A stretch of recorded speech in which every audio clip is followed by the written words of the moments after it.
crowd started to gather. The men were chanting in Arabic, "Allahu Akbar, Allahu Akbar."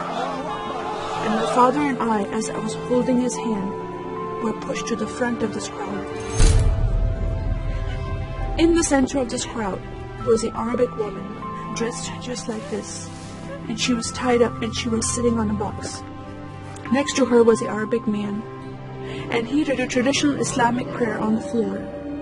And he got up from the floor, and from his side, he pulled out this very long golden sword, and he beheaded the woman. My legs are shaking, and my heart is going fast. And my father said, "If you don't listen to the teachings we're instilling in your life, this will happen to you one day."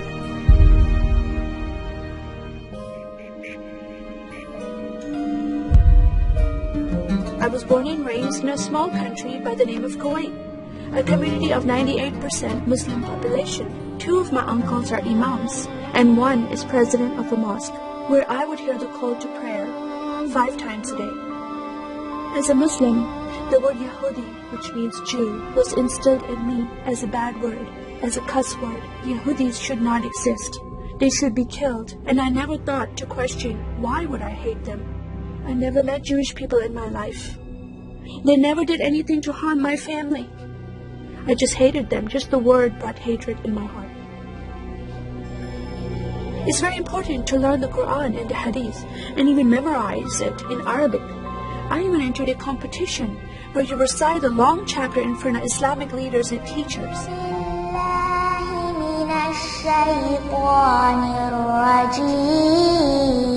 And I came 2nd place. I thought I did a good job. My father said, "No, that's not good enough."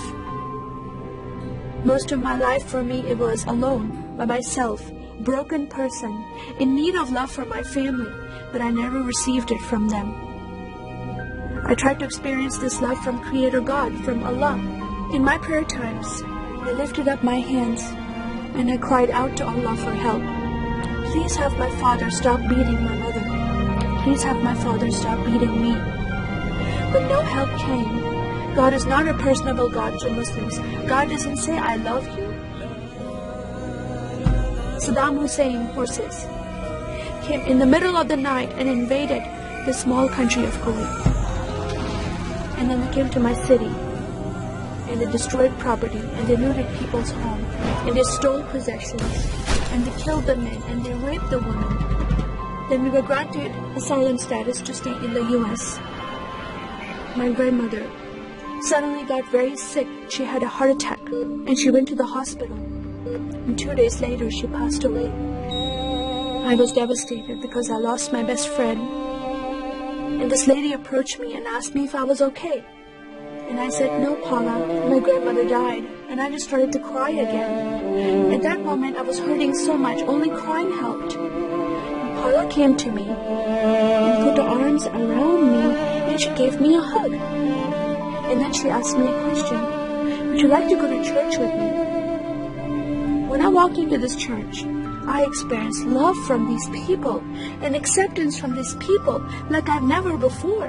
Fellowshipping together, they were men and women together. They didn't have to be separate. No one was judging each other. And they knew I was Muslim. They were so friendly to me themselves, accepting of me and loving of me. And that was really surprising to me. And for the first time in my life, I heard a message from the Bible. I started reading the message about Yeshua. When he walked into the synagogue, he was given a scroll from Prophet Isaiah. He opened the scroll and he started reading that scripture. That the Spirit of the Sovereign Lord is upon me, because he has anointed me to preach the gospel to the poor. He has sent me to heal the broken heart and to proclaim liberty to the captive and freedom of sight to those who are bound, to proclaim the year of the Lord's favor. First time I heard these words of freedom and healing and liberty. I'm desperate to be freed from bondage. I was held captive in Islam, and I wanted to be freed from that. I was blinded with so much hatred in my heart. The darkness broke from my eyes. The veil came off my heart. I knew the decision I was making to leave Islam is a big decision. By Sharia law, Islamic law, it is death penalty.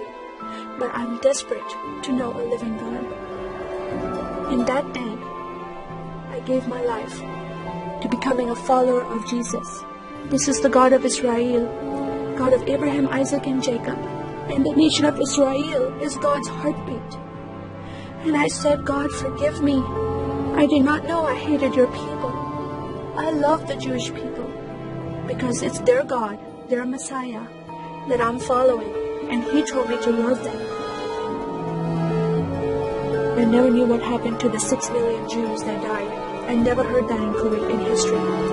Now that I met Holocaust survivors, I know their story, and I shared my story with them. Your God, your Messiah, changed my heart, giving His life for me, so I can have life everlasting. He rescued me. He saved me. He came and brought joy in my life again. And I'm a blessed woman. And I start crying, and they start crying. And we are able to relate to each other, and they embrace me, and they love me, and they experience some healing, I believe, when they hear my story. It is a privilege to have that in my life. I am one for Israel.